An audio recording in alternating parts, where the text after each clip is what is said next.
حضور آقا علیہ الصلوۃ والسلام نے حرمت والے 4 مہینے قرار دیے، لیکن اب جو ہے اس کی شرعی حیثیت ختم ہو گئی ہے۔ اب وہ جو حکم جو ہے وہ واپس لے لیا گیا ہے۔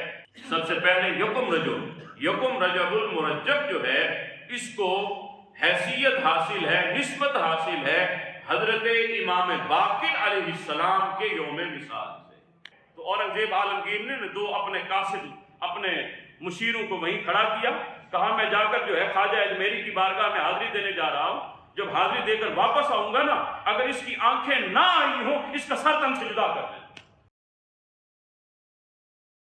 دوسرا رجب کی جو حیثیت ہے، شرعی حیثیت، وہ یہ بھی ہے کہ علماء ذی احتشام کے ذریعے اور حضور سرور دو عالم علیہ الصلوۃ والسلام کی احادیث طیبہ ہیں اس پر، حضور آقا علیہ الصلوۃ والسلام نے حرمت والے 4 مہینے قرار دیے۔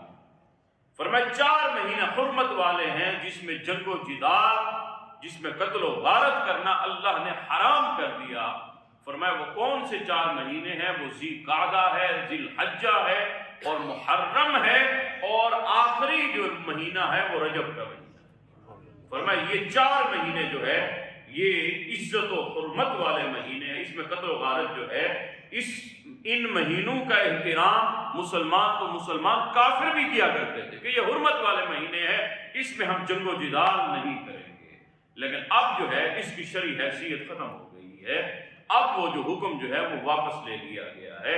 اب خدا نخواستہ اگر کافر جو ہے وہ ان حرمت والے مہینوں پر اگر مسلمانوں پر جو ہے وہ دھاوا بولتے ہیں تو مسلمان کو اجازت ہے وہ ان حرمت والے مہینوں میں مکمل طور پر دفاع کرے اور ان کا خاتمہ کرے۔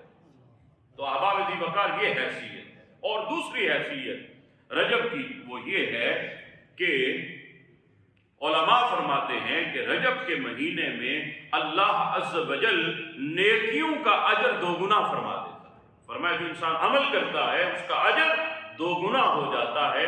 فرمایا اسی طرح یاد رکھیے گا جو انسان گناہ کرتا ہے اس کا بھی اجر 2 گنا ہو جاتا ہے، گناہ کا بھی حساب و کتاب 2 گنا ہو جاتا ہے۔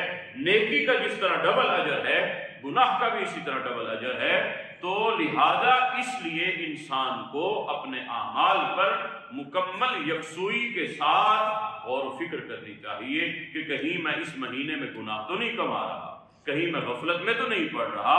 اگر یہ مہینہ خدا نخواستہ غفلت میں پڑ گیا تو پھر شبہ ہے کہیں شعبان بھی غفلت میں نہ پڑ جائے، اور شعبان بھی غفلت میں پڑ گیا تو پھر رمضان بھی وہ اسی طرح جو ہے وہ ہم دیکھتے ہیں۔ اللہ عز و جل ہم سب کو ہدایت عطا فرمائے۔ رمضان مبارک جو ہے وہ بھی آتا ہے چلا جاتا ہے لیکن ہمارے اندر کوئی تبدیلی پیدا نہیں ہوتی۔ وہ اسی وجہ سے ہے کہ پہلے انسان نے تیاری نہیں کی۔ انسان کو چاہیے اپنے آپ کو پہلے سے چاقو چوبند کر لینا چاہیے۔ احباب ذی وقار یہ رجب کی ایک یہ شرعی حیثیت جو آپ کے سامنے میں نے رکھی ہے۔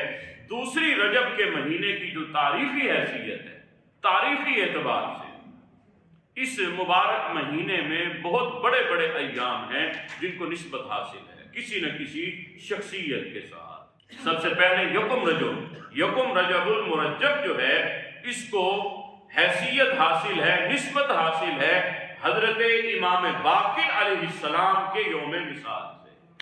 حضرت امام باقر جو حضرت امام زین العابدین کے فرزند ہیں، لخت جگر ہیں، صاحبزادے ہیں، حضور کی آل ہیں۔ 3 رجب عاشق مصطفیٰ خیر التابعین حضرت اویس کرنی رضی اللہ تعالی عنہ کا یوم وصال۔ 4 رجب المرجب حضرت امام شافعی رحمت اللہ علیہ جو فقہ شافعیہ کے سب سے بڑے امام، سبحان اللہ، جنہوں نے فقہ شافعیہ کو مدون کیا، مرتب کیا، تو ان کا یوم وصال 4 رجب المرجب کو ہے۔ اور قربان جائیے 6 رجب المرجب آج چھٹی کی رات، سبحان اللہ، 6 رجب المرجب کو تاریخی حیثیت حاصل ہے۔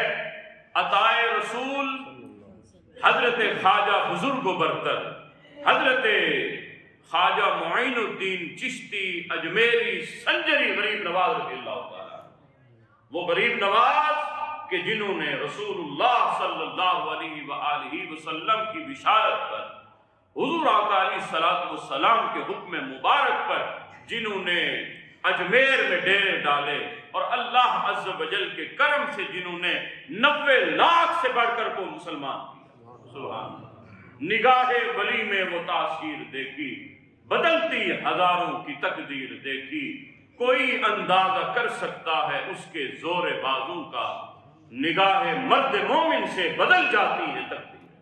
اللہ اکبر، یہ وہ بندہ مومن، یہ وہ خواجہ بزرگ و برتر ہے حضرت خواجہ غریب النواز، جن کی چھٹی آج جو ہے وہ غلامان خواجہ وہ آج جو ہے وہ چھٹی شریف منائیں گے۔ یہ جو ہے حضور آقا علیہ الصلوۃ والسلام نے فرمایا، یہ ہم بزرگوں کا جو عرس مناتے ہیں، تو میرے آقا علیہ الصلوۃ والسلام نے فرمایا کہ اپنے فوت شدگان کو یاد رکھا کرو، اذکروا محاسن موتاکم، فرمایا اپنے جو محاسن ہیں، تمہارے جو محسن ہیں، فرمایا ان کے ذکر کو اور ان کی اچھی باتوں کو یاد رکھا کرو، اور فرمایا جو ہے اذکروا، اور وہ بیان کیا کرو، اذکروا ذکر موتاکم، فرمایا اذکروا محاسن موتاکم، اپنے جتنے بھی تمہارے فوت شدگان ہیں ان کی نیکیوں کو، ان کے اعمال سیئات کو نہیں بلکہ اعمال حسنہ کو۔ اور ہمارا بزرگوں کے بارے میں یہ عقیدہ ہے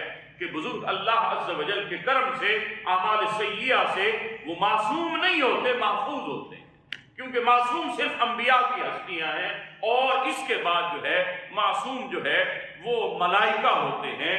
باقی رہی بات اہل بیت کے بارے میں، صحابہ کے بارے میں، اولیاء کے بارے میں، تو ہمارا عقیدہ یہی ہے کہ وہ معصوم نہیں ہے، وہ محفوظ ضرور ہے، اللہ عز و جل انہیں اپنے کرم سے محفوظ فرما لیتا ہے۔ احباب ذی وقار ذرا غور کیجیے گا، سب سے پہلے میں حضرت امام باقر علیہ السلام کی بارگاہ میں خراج عقیدت پیش کروں گا۔ حضرت امام باقر علیہ السلام آپ جو ہے فرزند امام زین العابدین علیہ السلام ہیں، امام زین العابدین کے لخت جگر ہیں۔ تو آپ کی بارگاہ میں ایک مرتبہ ایک نابینا آیا، اور نبی نے آ کر کیا کہا آپ آل رسول ہوتے ہیں، آپ حضرت امام زین العابدین کے لخت جگر ہوتے ہیں؟ آپ نے فرمایا ہاں میں آل رسول ہوتا ہوں، تیری نسل پاک میں ہے بچہ بچہ نور کا، تو ہے عین نور، تیرا سب گھرانہ نور کا۔ تو وہ نابینا کہنے لگا اگر آپ واقعی آل رسول ہیں تو اللہ سے دعا کریں اللہ میری آنکھیں بحال کر دے، تو میں آپ کو مانوں گا آپ آل رسول ہیں۔ اللہ اکبر۔ جب بات آئی حضرت امام باقر علیہ السلام کے نسب پر، کہا آپ اگر واقعی آل رسول ہیں تو پھر اللہ سے مانگیے اللہ مجھے آنکھیں عطا کرے۔ حضرت امام باقر نے اللہ کی بارگاہ میں ہاتھ اٹھا دیے اور اللہ کی بارگاہ میں عرضی پیش کی، اے میرے مالک، اس نے تیرے حبیب حضرت محمد مصطفیٰ علیہ السلام کی آل کا واسطہ دیا ہے، تو اے میرے مالک تو کرم فرما دے، تو حضور آقا علیہ السلام کی آل کی نسبت سے جو ہے اللہ کی بارگاہ میں عرض کرتے ہیں میرے مالک اس کو تو آنکھیں عطا کر۔ امام باقر نے دعا کی، اللہ عز و جل نے امام باقر کے ذریعے کرامت کا ظہور فرمایا، تو آپ کی دعا کی کرامت سے اللہ نے اس نابینے کو آنکھیں عطا کر۔ اب وہ جب آنکھوں والا ہو گیا تو وہ خوش تھا، خوشی سے نہال تھا، اس کی خوشی کی انتہا اور کیا ہوگی کہ وہ آنکھیں نہیں رکھتا تھا، آنکھیں مل گئی۔ جب وہ آنکھیں مل گئی تو وہ مسکرا رہا تھا، خوش تھا، نہال تھا۔ حضرت امام باقر رو رہے، اللہ آپ رو رہے تھے۔ وہ کہنے لگا حضرت آپ کو تو خوش ہونا چاہیے، آپ کی کرامت کا ظہور ہو گیا ہے کہ آپ واقعی آل رسول بھی ہوتے ہیں، اور اللہ آپ کی سنتا بھی ہے کہ اللہ نے آپ کے کہنے پر مجھ کو آنکھیں عطا کر دی، تو آپ روتے کیوں ہیں؟ امام باقر فرمانے لگے صاحب پہلے تجھے ان آنکھوں کا حساب نہیں دینا تھا، لیکن اب جب تجھے آنکھیں مل گئی اب حساب دینا پڑے گا۔ اب میں اس لیے رو رہا ہوں کہیں تو ان آنکھوں کا ناجائز استعمال نہ کرے، یہ آنکھیں تو کہیں بے حیائی کی طرف صرف نہ کرے، بد نگاہی کی طرف یہ تیری آنکھیں اگر کہیں صرف ہو گئی تو کل قیامت کے دن اللہ کے عذاب کا حقدار ہوگا۔ میں اسی لیے رو رہا ہوں، میں اسی لیے رو رہا ہوں، تو مسکرا رہا ہے۔ تو احباب ذی وقار، اللہ نے ہمیں بھی نعمتیں دی ہیں، یہ اللہ نے آنکھیں دی ہیں تو میرے رب کی نعمت ہے، میرا رب اس کا حساب لے گا۔ حضرت اللہ حساب لے گا. یہ نہیں کہ ہم مالک ہو گئے، نو، ہم مالک نہیں، مالک اللہ ہے. اللہ نے عاریتاً ہمیں، اللہ نے امانتاً ہمیں یہ چیزیں عطا فرمائی. اللہ نے یہ کانوں کی سماعت کی، یہ بھی اللہ کی نعمت ہے. جو بہرے جا کر ان سے پوچھی. یہ اللہ نے قوت گویائی عطا کی ہے. یہ جو آج ہمارا، میرا اور آپ کا یہ جو طوطی بول رہا ہے، اللہ اکبر، قوت گویائی، یہ زبان اللہ نے ہمیں جو عطا فرمائی ہے. تو یہ قوت گویائی کے بارے میں بھی اللہ ہم سے پوچھے گا. ہاں جی، میں نے تمہیں زبان دی تھی، وہ زبان کہاں تم نے صرف کی؟ یا وہ گوئی میں، یا وہ ہر وقت زبان تمہاری چلتی تھی بے حیائی کے کاموں میں؟ ہر وقت زبان چلتی تھی کسی کی عزت افزائی نہیں، بلکہ کسی کی حد دھرمی میں، کسی کی توہین میں، کسی پر طعن و تشنیع میں، کسی پر لعن و طعن میں یہ زبان کھلتی تھی؟ یا پھر اللہ عز و جل کے کلام کے لیے زبان کھلتی تھی؟ تو احباب ذی وقار، یہ زبان بھی اللہ کی نعمت ہے. یہ اللہ عز و جل اس کے بارے میں بھی میرے اور آپ سے حساب لینے والا ہے. حدیث مبارکہ میں آتا ہے، میرے آقا سرور دو عالم تاجدار کائنات حضرت محمد مصطفیٰ علیہ السلام نے فرمایا، اے میرے صحابہ، دو چیزوں کی، تم اپنے جسم کے دو چیزوں کی مجھے گارنٹی دے دو، میں محمد تمہیں اسی دنیا میں جنت کی گارنٹی دیتا ہوں. فرمایا آؤ جنت کا سودا کرتے ہیں، آؤ میں تمہارا نبی، تمہارا آقا تمہیں جنت تقسیم کرتا ہوں، آؤ مجھے اپنے جسم کی دو چیزوں کی ضمانت دے دو. صاحب آئیے، دو چیزوں کی ضمانت. ساری اتنی ضمانتیں نہیں مانگی، صرف فرمایا دو چیزوں کی ضمانت. یا رسول اللہ وہ کون سی دو چیزیں ہیں؟ فرمایا یہ جو 32 جبڑوں کے درمیان یہ جو زبان کا لوتھڑا ہے، اللہ اکبر، یہ جو زبان ہے، فرمایا اس کی تم مجھے گارنٹی دے دو کہ اللہ اور اس کے رسول کے احکام کے مطابق اس کو چلاؤ گے. اور فرمایا دو ٹانگوں کے درمیان جو تمہاری عصمت، تمہاری پارسائی، تمہارے ایمان کا جو محافظ، فرمایا وہ تمہاری پاکیزگی کی جگہ ہے. فرمایا یہ دو چیزوں کی گواہی تم مجھے گارنٹی دے دو، ان کو تم جائز استعمال کرو گے، میں محمد تمہیں اسی دنیا میں جنت کی گارنٹی دیتا ہوں. تو احباب ذی وقار ذرا غور کیجئے گا، ذرا غور کیجئے گا، کتنی بڑی میرے آقا علیہ السلام نے حکمت سے بھری. انسان کے لیے اگر عقل ہو، اگر وہ فہم و فراست رکھتا ہو، تو حضور کا یہی فرمان ہی ہمارے لیے کافی ہو جائے کہ ایک تو زبان کی حفاظت، دوسری اپنی پاک دامنی کی حفاظت کرنی ہے. یہ زبان، ذرا اس کی ساخت تو دیکھیے. زبان کو اللہ ناک کی طرح باہر نکال دیتا، آنکھیں بھی تو باہر نکلی ہوئی ہیں نا، کان بھی تو باہر ہے نا، لیکن زبان کو اندر رکھا ہوگا. اور اس کی ساخت کیا ہے؟ 16 اوپر جبڑے رکھے گئے، 16 نیچے جبڑے رکھے گئے، اور 32 جبڑوں کے درمیان اس کو رکھا گیا. لیکن پھر بھی یہ بے قابو ہے، پھر بھی یہ بے قابو ہے، ایسے چلتی ہے، کینچی کی طرح چلتی ہے. اللہ اکبر. جب کسی کی جو ہے وہ توہین کرنی ہوتی ہے، گالم گلوچ کے لیے فٹافٹ چل رہی ہوتی ہے، اور اگر کہا جائے اسی زبان سے کلمہ سنا دو تو پہلا کلمہ وہ مشکل آتا ہے، دوسرے کلمے تک نہیں پہنچتے. اللہ اکبر. احباب ذی وقار، یہ تو ہماری حیثیت ہے نا. آج یہ ہم اللہ کی بارگاہ میں کیا جواب دیں گے؟ روایت میں یہ بھی آتا ہے، صبح جب ہوتی ہے نا تو جسم کے سارے اعضاء زبان کے سامنے ہاتھ جوڑ کر کھڑے رہتے ہیں. اللہ اکبر. زبان کہتی ہے خیر تو ہے، کیا مسئلہ ہے، میرے سامنے کیوں تم جو ہے ہاتھ جوڑے کھڑے ہو؟ تو وہ جسم کے سارے اعضاء زبان کو کہہ رہے ہوتے ہیں، بھلی مانس تو ذرا جو ہے وہ ہدایت پر رہنا. اگر تو ہدایت پر رہے گی ہم سارے ہدایت پر رہیں گے. اگر تو ایسے بے وجہ چلتی رہی تو پھر جو ہے وہ جو طعن و تشنیع تیرے اوپر تو بعد میں ہوگی، وہ ساری ہم پر ہوگی. تو یہ زبان کے سامنے یہ سارے کے سارے جو ہے اعضاء ہاتھ جوڑ کر کھڑے ہوئے ہیں. احباب ذی وقار ذرا غور کیجئے گا. میرے آقا حضرت محمد مصطفیٰ علیہ السلام نے فرمایا تم ان چیزوں کی ضمانت مجھ محمد کو دے دو، میں محمد تمہیں جنت کی ضمانت عطا فرماتا ہوں. احباب ذی وقار ذرا غور کیجئے گا. یکم رجب المرجب جو ہے حضرت امام باقر علیہ السلام کی نسبت سے ہے. 3 رجب المرجب قربان جائیے حضرت خیر التابعین حضرت سیدنا اویس کرنی رضی اللہ تعالی عنہ کا یوم وصال ہے. حضرت اویس کرنی قربان جائیے، جن کو میرے آقا علیہ السلام یاد فرمایا کرتے تھے. فرمایا میرا ایک عاشق ہے، میرا ایک محبوب ہے. فرمایا وہ میرے لیے تڑپتا ہے، لیکن ماں کی خدمت جو ہے اسے میرے دروازے تک آنے نہیں دیتی. آپ کی ماں جو ہے وہ بالکل جو ہے بوڑھی ہو چکی تھی، اور روایت میں آتا ہے وہ نابینا بھی تھی۔ تو اب جو ہے حضرت اویس قرنی کرن کے رہنے والے تھے، اور ادھر حضور کے عاشق بھی تھے، تڑپتے تھے، مچلتے تھے کہ کب بلاوا آ جائے میں اپنے آقا کی بارگاہ میں جاؤں۔ ایک مرتبہ ماں سے اجازت لی، اماں مجھے اجازت دے دے، رات ہونے سے پہلے پہلے میں واپس آ جاؤں گا۔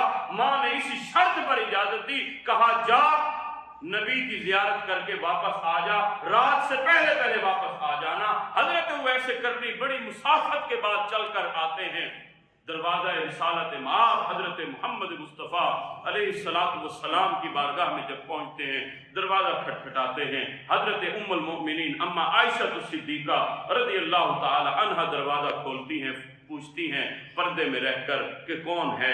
تو کہا حضور کا ایک ادنا سا گدھا آتا ہے، غلام آتا ہے، حضور کا نوکر ہوں، مجھے اویس کہا جاتا ہے، اپنے نبی کریم حضرت محمد مصطفیٰ علیہ السلام کی زیارت کرنی۔ حضور کی زیارت ظاہری طور پر نہیں کی تھی، اسی لیے آپ کو صحابی نہیں کہا جاتا، آپ کو خیر التابعین کہا جاتا۔ صحابہ کی زیارت کی ہے، صحابہ تو خود چل کر گئے۔ میرے آقا نے حضرت عمر کو، حضرت علی شیر خدا کو حکم دیا تھا، اور میرے آقا نے اپنا جبہ مبارک بھی عطا کیا تھا۔ فرمایا اے علی، اے عمر، میرے اویس کے پاس تم نے چل کر جانا ہے، میرا یہ جبہ جو ہے میرے اویس کو دینا ہے، اور اس کے بعد میرے اویس سے کہنا ہے، رسول اللہ صلی اللہ علیہ وسلم فرماتے ہیں میری امت کی بخشش کے لیے دعا کر دیں۔ اللہ نبی ولی کی طرف بھیج رہا ہے۔ آج لوگ کہتے ہیں نا ولیوں کے پاس کیوں جاتے ہو؟ میں نے کہا ولی کے پاس جانا نبی کی سنت ہے، نبی بھیج رہا ہے، ولی کے پاس جاؤ۔ اللہ مجھے بتائیے اس سے بڑھ کر ولی کی اور کیا شان ہوگی؟ صحابی چل کر جا رہا ہے ایک ولی کے پاس، ایک تابعی کے پاس، اور میرے آقا بھیج رہے ہیں کہ جاؤ اس اللہ کے ولی کے پاس جاؤ اور میری امت کے لیے بخشش کی دعا کرو۔ یہ جو آج حضرت خواجہ غریب النواز رضی اللہ تعالی عنہ چراغ چشت میں آج جو عرس مبارک ہے، جو آج عرس مبارک ہو رہا ہے، یہ حضرت داتا گنج بخش علی حجویری کی بارگاہ میں جو لوگوں کا رش لگا ہوتا ہے، خچا خچ لوگ ہوتے ہیں، مسلمان ہوتے ہیں، اللہ کے بندے ہوتے ہیں، وہاں جو اللہ اللہ کر رہے ہوتے ہیں، وہ دراصل اس لیے کہ یہ اللہ کے بندے پوری زندگی ان کو اللہ سے ملاتے رہ گئے۔ جب اللہ سے ملا کر چلے گئے، اب اللہ عز و جل جو ہے وہ اپنے ان بندوں کو ان کی طرف ملا رہا ہے۔ فرمایا فاذکرونی اذکرکم، اے میرے بندو تم میرا ذکر اس دنیا میں عام کرو، میں رب قیامت تک تمہارا چرچا کروں گا۔ اب قیامت تک خواجہ غریب النواز کے نعرے لگتے رہیں گے، قیامت تک حضور غوث العظم سیدنا شیخ عبد القادر جیلانی محبوب سبحانی کے نعرے لگتے رہیں گے، کیونکہ اللہ جس کا نام بلند کر رہا ہے، اللہ جس کا نام بلند کر رہا ہے۔ اور روایات میں صحابہ مفسرین فرماتے ہیں کہ حضور آقا علیہ السلام نے فرمایا اللہ جب کسی سے محبت کرتا ہے نا تو اللہ عز و جل سب سے پہلے جبرائیل کو بلاتا ہے، اور جبرائیل سے فرماتا ہے اے جبرائیل میں نا فلاں بندے سے محبت کرتا ہوں، تو بھی اس سے محبت کر۔ جبرائیل بھی اس سے محبت کرتا ہے۔ پھر اللہ فرماتے ہیں جبرائیل جا عرش پر جتنے بھی فرشتے ہیں سب کو حکم کر دے اللہ فلاں سے محبت کرتا ہے، تم بھی اس سے محبت کرو۔ پھر وہ عرش والے ملائکہ بھی محبت کرنے لگ جاتے ہیں۔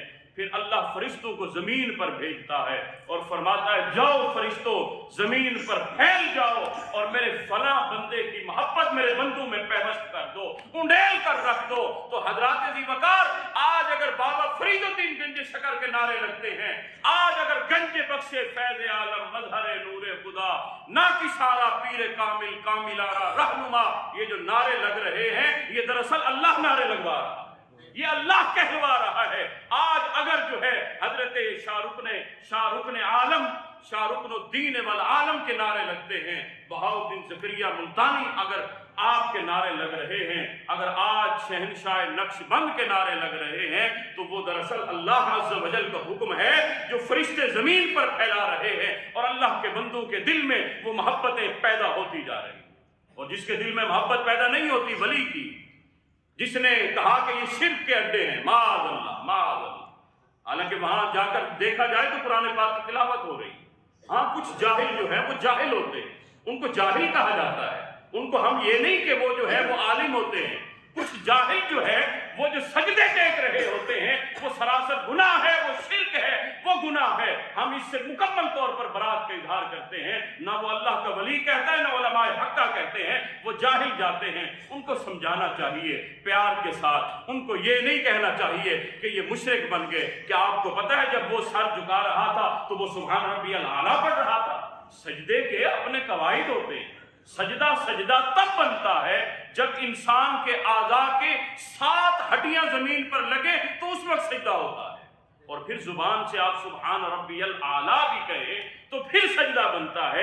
ایسے سجدہ تو نہیں بن جاتا نا۔ تو ہاں، جس نے جو اپنے آپ کو جھکاتا ہے، ہم جھکانا بھی جو ہے وہ غیر شرعی کہتے ہیں، جھکانا بھی نہیں چاہیے۔ یہ سر جھکنا صرف اللہ کی بارگاہ میں چاہیے، اللہ کے سوا کسی کی بارگاہ میں نہیں جھکنا چاہیے۔ تو احباب ذی وقار، لیکن جس کے دل میں نفرت ہے، جو ولی کا نام سنتے ہی جس کا چہرے کا رنگ لال پیلا ہو جاتا ہے، سرخ ہو جاتا ہے، وہ بالکل آپے سے باہر ہو جاتا ہے، تو پھر اس کے لیے کیا ہے؟ اس کے لیے میرے آقا کا فرمان عالی ہے، حدیث قدسی ہے، اللہ ڈائریکٹ فرماتا ہے، اور میرے آقا بیان فرماتے ہیں، وہ کیا ہے؟ من عاد لی ولیا فقد آذنتہ بالحرب۔ اے لوگوں یاد رکھنا، جس نے میرے ولی سے بغض رکھا، نفرت رکھی، عداوت رکھی، فرمایا میں رب اس سے اعلان جنگ کرتا ہوں، میں رب اس کو جو ہے میدان جنگ میں آنے کی دعوت دیتا ہوں۔ سامنے میں ہوں اور سامنے وہ آتا ہے تو آئے، اپنے رب سے مقابلہ کرے جس نے میرے ولی سے نفرت رکھی۔ احباب ذی وقار، لہٰذا